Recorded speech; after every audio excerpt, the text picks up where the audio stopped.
Tender and worthy be thankful unto the mother, father, creator of the universe. Kudzai mudzimu mukuru. Give praises unto our great ancestors. Abibi Tumi, Abibi Fahodie, African power and African liberation for all African people. This is Shakaral back, with another Pan-African question, and I apologize, it's been a little minute still, but you know how these things go, kings and queens. But we're back here again with another question pertaining to Pan-African theory, history, ideology, and practice. And as you can see, today's question is, why didn't Marcus Mosiah Garvey go to Africa? Now, as a universal African nationalist and as a Pan-Africanist, a Garveyite, this is one of them questions that you get asked regularly. It comes up a whole heap. And I'll be honest with you, I don't mind telling you that in my humble experience, 9 times out of 10, when this question is asked, it's not coming from a genuine place. The person who's asking this question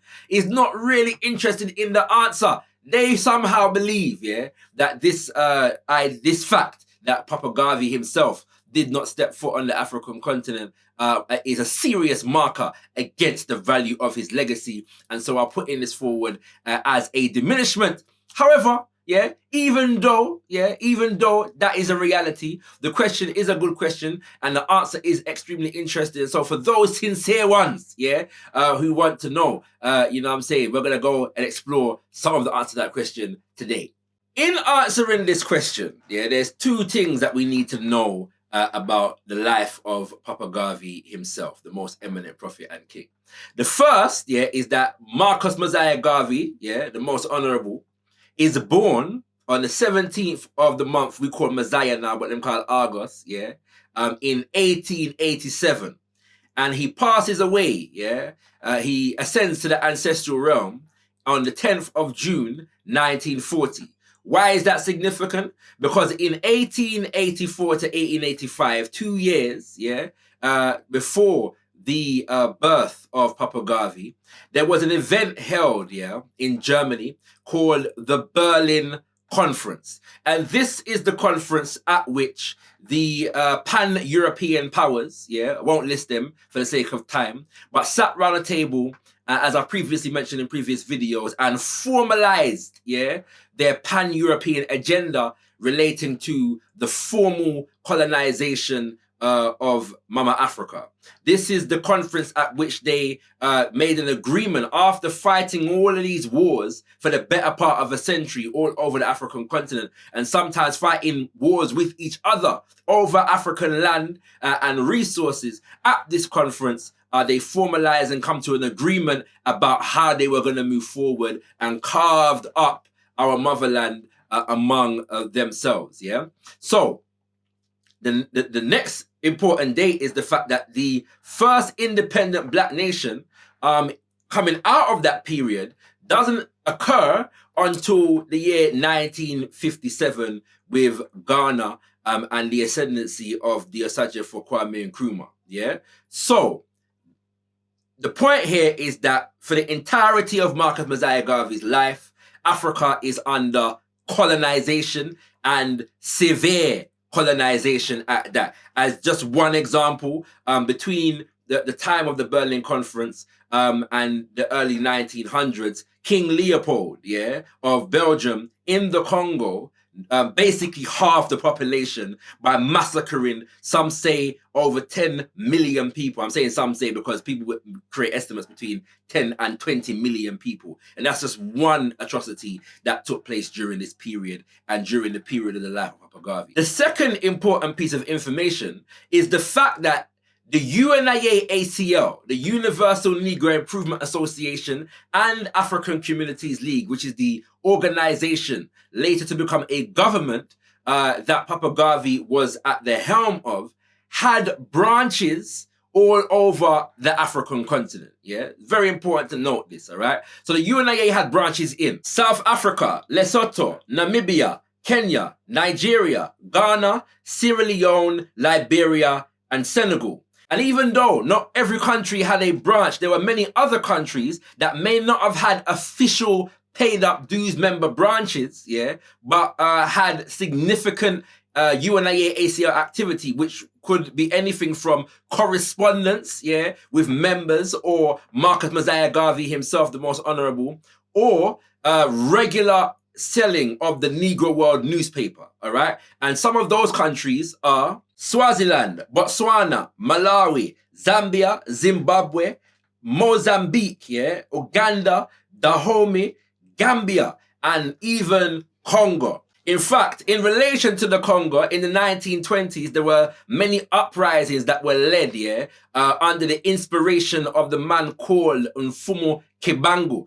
often known as Simon Kimbangu. And it is said, according to the colonial authorities of the time, that many of the people that were responsible, yeah, for fermenting this revolutionary energy and involved in these uprisings in the Congo were in fact Garveyites. In fact, a number of Garveyite organizers were deported, yeah, from Congo in the 1920s. So bearing in mind, yeah, that the name Marcus Mosiah Garvey in the 1920s was a worldwide phenomena. And this is partly due to the fact that the rise of the UNIA-ACL, as it was headquartered in America since 1916, as after it moved from Jamaica, its ascendancy was very, very rapid, due significantly centered around three significant events. Yeah, one was the publishing, yeah, of the Negro World newspaper that had a circulation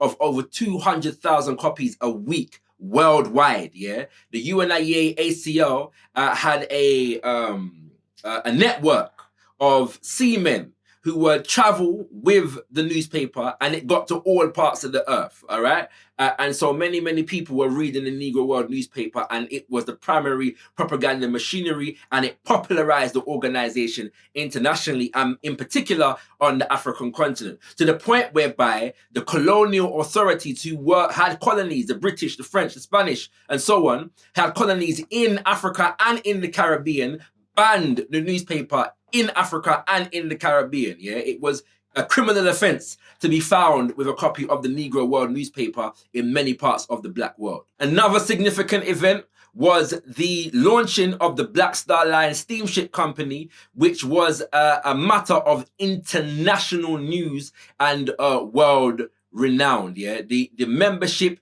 and the significance of the UNIA-ACL rose exponentially with the purchasing of its first ship in 1919. And then the third event is the International Convention of the Negro People of the World in 1920, whereby 25,000 people gathered in Madison Square Gardens from all around the world, including the African continent, because there were brothers and sisters from Liberia, I believe Sierra Leone. The man who went up against Papa Garvey himself, yeah, for the role of President General was a brother from Nigeria, and there were brothers and sisters. A delegation was sent from South Africa to that convention in 1920 to make up the 25,000 people that flooded the opening session, and as well as the 100,000 people that marched in the parade. So we can see here that the UNIA-ACL was no joke business organization. At this convention, a government in exile, yeah, which is not a strange concept when you study other revolutionary efforts, right? But a government in exile was elected for the purpose of directly challenging, yeah, the illegitimate domination of our continent and our people in general around the world by colonial forces. And Papa Garvey himself was elected, and I'm emphasizing that point because many people like to say that he appointed himself. No, he was elected as the provisional, yeah, not president for life, forever and ever, Amin-Ra, but the provisional president of Africa until, yeah, we were able to wrestle, yeah, the reins of power from the colonizers and therefore institute our own systems of governance once again. So all of this, yeah, was a matter of significant concern, yeah, for the colonizer them, the oppressor, yeah, the European, the the white world, the Western world, right? And I'm going to turn to this particular book here, which is, you know, still the standard bearer in terms of knowledge and information and a comprehensive overview of the life and legacy of Marcus Mosiah Garvey, the Most Honorable, and the UNIA-ACL. It's entitled Race First, The Ideological and Organizational Struggles of Marcus Garvey and the Universal Negro Improvement Association by the great and illustrious Baba Tony Martin, yeah, who is now our ancestor, and we give thanks for all the energy that he's given us from the ancestral realm. But this is a very comprehensive book, and I recommend it for anybody who wants to have more information on Papa Garvey and the UNIA-ACL. But Baba Tony Martin informs us, it was in this same spirit that the British authorities reacted when in 1923, Garvey reduced them to a state of consternation by announcing his intention to undertake a world tour to defend his reputation. Governors of the West, East, and Central African colonies all agreed to prohibit him entry should he attempt to land in their areas, and they prepared to draft special legislation to meet this contingency. Such Garvey-induced legislation, the Undesirable Persons Prevention of Immigration Ordinance 1924, actually came into being in Sierra Leone. It bore the ingenious subtitle An Ordinance to Prevent Certain Descriptions of Persons from Entering Sierra Leone. Shipping companies were also alerted to refuse passage to Garvey and his party should he attempt to sail to Africa. So yeah, that gives you, you know, some insight into the answer to this question. There was a direct attempt, yeah, not just on the continent, but even in certain parts of the Caribbean to ban Garvey from entering the nations. As I've already mentioned, the Negro World newspaper, the primary propaganda machinery of the UNIA-ACL, was banned not just on the continent but in places in the Caribbean. And remembering, yeah, that collectively, Britain, France, and Spain in particular, yeah, have massive empires and influence around the world during this time, wherever black people are, including to a smaller degree the Belgians and the Portuguese, yeah, who, you know, were very significant on the African continent, but less significant at this time in the Americas. So we see that not only were the governments themselves agreeing among each other, yeah, but in this capitalist society, the governments were telling their private corporations, shipping companies, not to allow a man by the name of the most eminent prophet, Marcus Mosiah Garvey, to enter, because they were very, very fearful about the impact that he could have,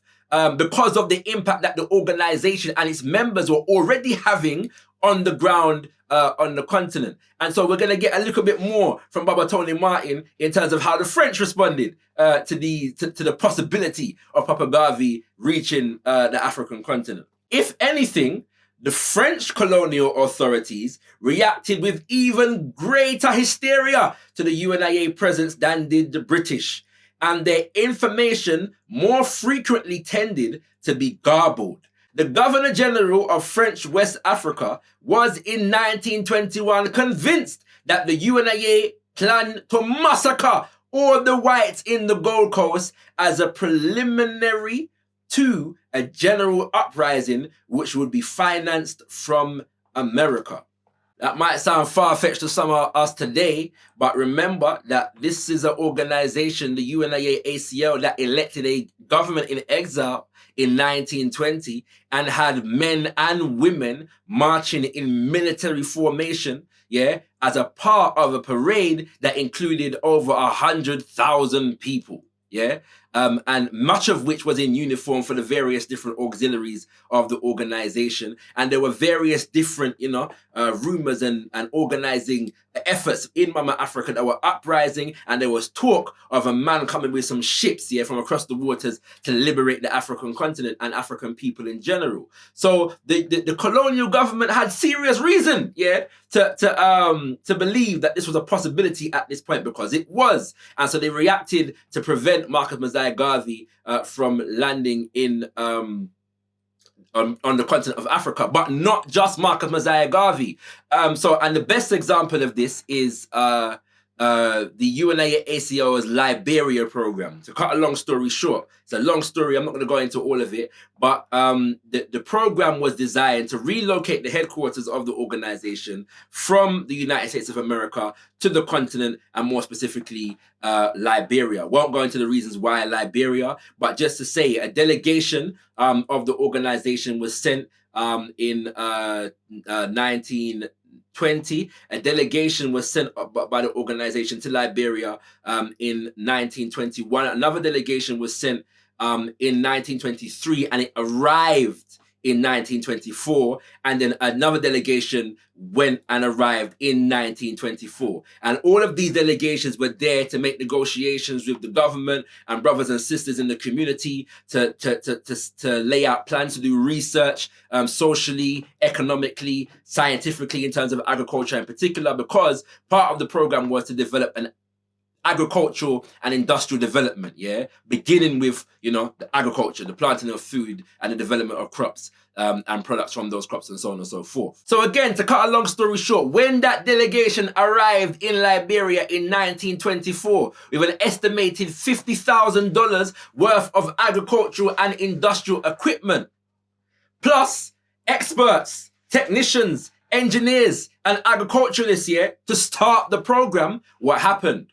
The Liberian government seized the goods. Yes, the Liberian government sold off the land that the UNIA had bought, to a company called the Firestone Rubber Company, which was headed by the business mogul Henry Firestone, and that land was negotiated for by representatives of the Firestone Rubber Company, along with representatives of the American government, who traveled to Liberia to commandeer this land.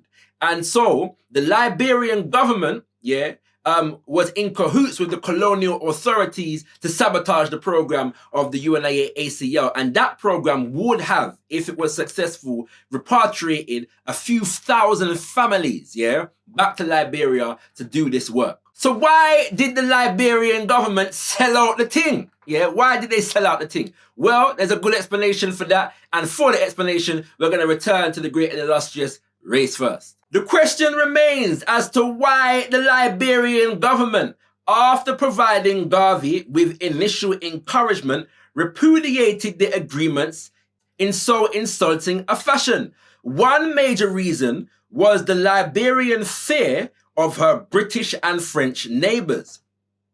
Acting President Edwin Barclay, it will be remembered, had in 1921 informed the UNIA delegation of British and French interest in Garveyite activity. In his inaugural address of January 1924, President King included much fawning talk of cooperation with France and Britain for the uplift of Africa. Shortly after the ban on the UNIA-ACL, Edwin Barclay declared that the association had, quote, a tendency adversely to affect the amicable relations, unquote, with adjacent countries.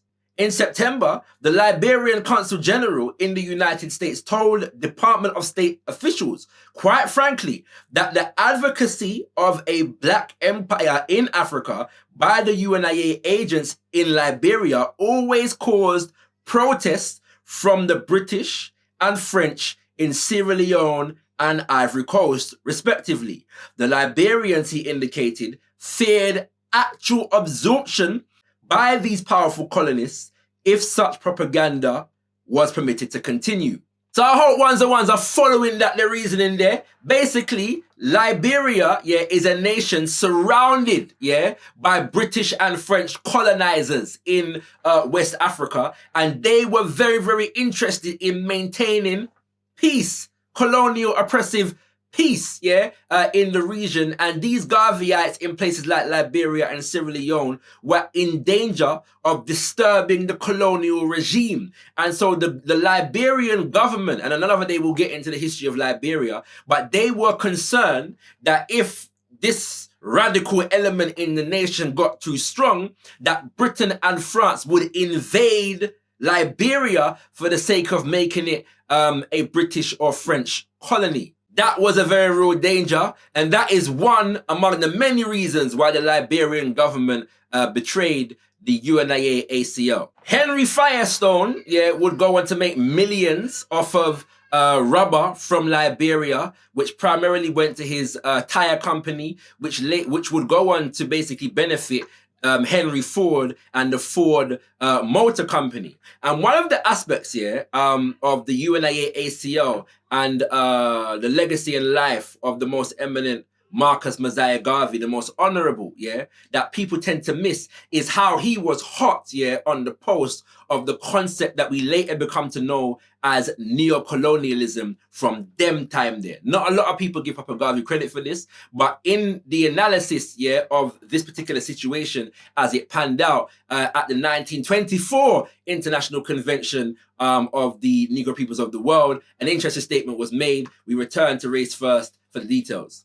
Meanwhile, the 1924 convention warned that a Firestone concession would ultimately mean the usurpation of the government, even as has been done with the Black Republic of Haiti after similar white companies entered there under the pretense of developing the country. This warning may have contributed to Liberian hostility when Firestone offered a $5 million loan in exchange for the right to appoint 22 officials to run Liberia's financial, military, and native affairs. Another day, we'll go into defining what neocolonialism is specifically, but in short, it is the usurpation of a people's government by foreign corporations who, through the control of the economy,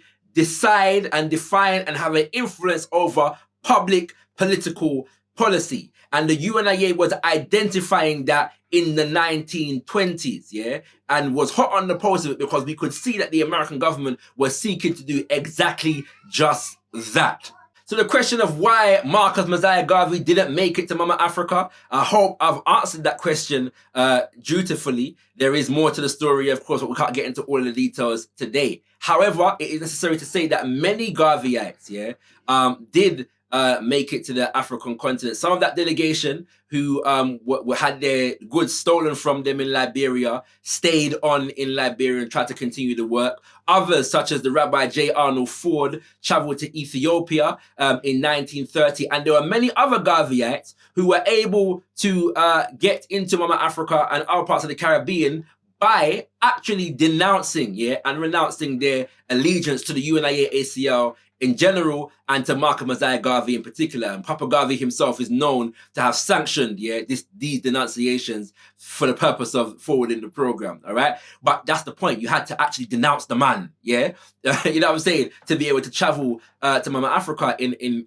many instances. Finally, it's worth noting that Papa Garvey himself, after being deported from the United States of America, was also hounded out of his home nation of Jamaica and ended up living in the United Kingdom, the place we're there right now. In fact, he lived not too far from where I am, but I ain't gonna bait that up on the internet right now.